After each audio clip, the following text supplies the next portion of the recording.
Hello guys, magandang araw. Nagbabalik po tayo ulit dito sa ating bahay.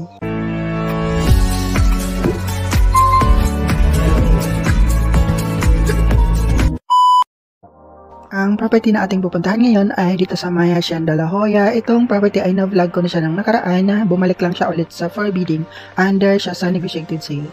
Bali, nung nakaraan is negotiated sale siya. Ngayon ulit sa negotiated sale pa din siya lumabas. Ayan na. Hindi ko alam kung bakit bumalik itong property. Ang alam ko kasi may nakakuha na daw nito nung nakaraan na, pero baka kasi nag-back out yung nakakuha.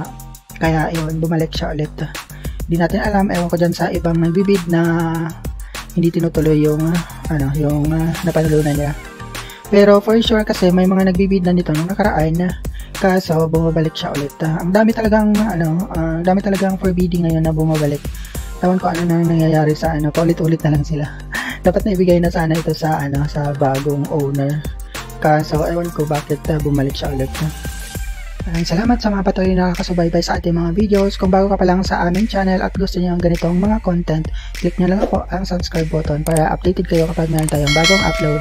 Maraming salamat. Disclaimer lang, hindi po kami agent or connected sa namang company or agency related sa pag-ibig for close properties. Kaya nyo lang din kami na nagbibid para makakuha ng sariling bahay.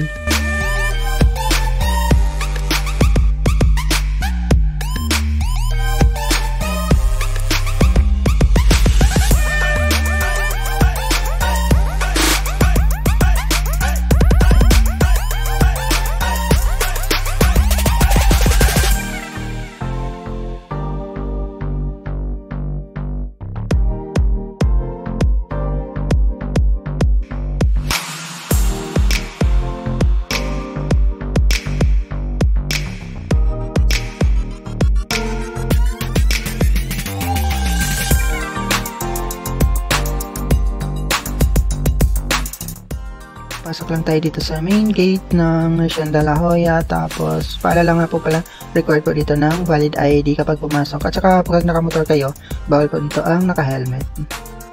Yung location naman ng properties, dito lang sa unang kanto, pakaliwa. Tapos, diretso lang natin siya. Malapit lang din siya doon sa na-feature ko nung nakaraan.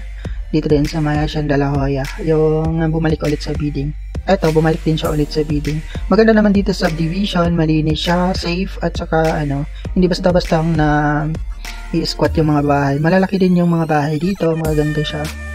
Kaya parang mga pang malaking tao yung subdivision na to. So na lang ating biyahe. Ito pa din naman yung video ko nung nakaraan. Hindi na ako kumuha ng updated kasi for sure ganun pa din naman yung status. Pero hindi ko lang alam kung yung mga tumutubo dito na damo is ganun pa din kalago. For sure naman kung walang nakakuha nitong bahay, ganun pa din siguro yung itsura niya. Or baka mas humaba yung mga damo dito kasi nga dumaan na yung tag-ulan. Kaya check na lang din po kapag gusto niyo mag-ocular visit. Hanggang ngayon na lang or Friday pasahan ng bid offer. Pasensya na po hindi ko siya na-update ng maaga, pero kung gusto niyo naman na panoorin, nandyan lang din naman yung dati kong vlog. Ito pa rin naman siya. Yung property na lumabas ngayon.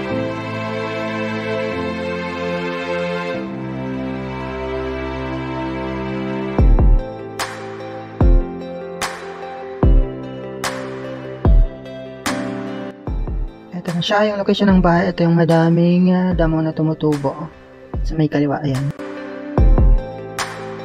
Itong property available sa negotiated sale under batch 15177. Ang acceptance of bid offers is from August 21 to 25, and then ang opening of bid offers is on August 29. Ito ang item number 32 with property number 815-2017-0524-0090. Ang property location is at Hacienda La Jolla, Subdivision Block 39, Lot 11, Barangay Buhay na Tubig, Imus, Cavite. Ito ay isang single detached unit na may lot area na 100 square meter and then floor area of 94.5 square meter. Ang minimum bid price sa pag-ibig is 2,412,400. And then, ang gross monthly income na required based sa minimum bid price is 43,000.68. Ito ay isang unoccupied property.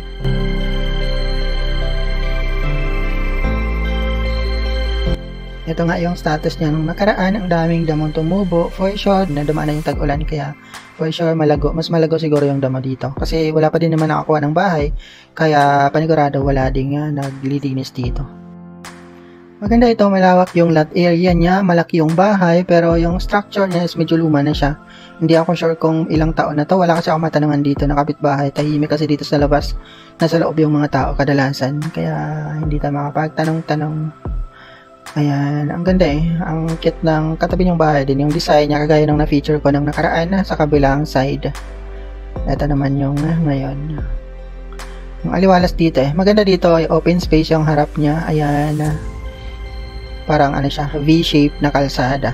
Di ba? Maayos pa naman itong bahay. Malinis. Maganda to kapag nalinisan. Hindi lang natin alam kung anong history nitong bahay, kung bakit wala na siyang tao ngayon. Check nyo na lang siya sa COA or kung makapagtanong-tanong kayo ng kapitbahay kung anong history nitong bahay. Kung nasaan na yung dating may-ari nito. Hindi din natin mapasok at ma-check yung loob nitong bahay kasi meron siyang bako dito at saka nakasarado din yung pinto. Meron siyang padlock eh, kaya hindi natin siya mapasok. Dito lang tayo sa labas makasilip.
Ayan lang, sa mga gustong mag-bid dito, habol pa po kayo ngayong araw, last day po ngayon ng pasahan ng bid, pwede na po ipadala sa courier yung inyong mga bid offer or pwede kayong pumunta mismo sa mga branches ng Pag-ibig na pwedeng pagpasahan ng bid form.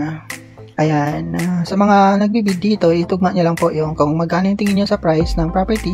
Nasa mga 2.4 million yung mahigit yung base price niya or starting price, pwede nyo taasan kung magkano yung dadagdag nyo.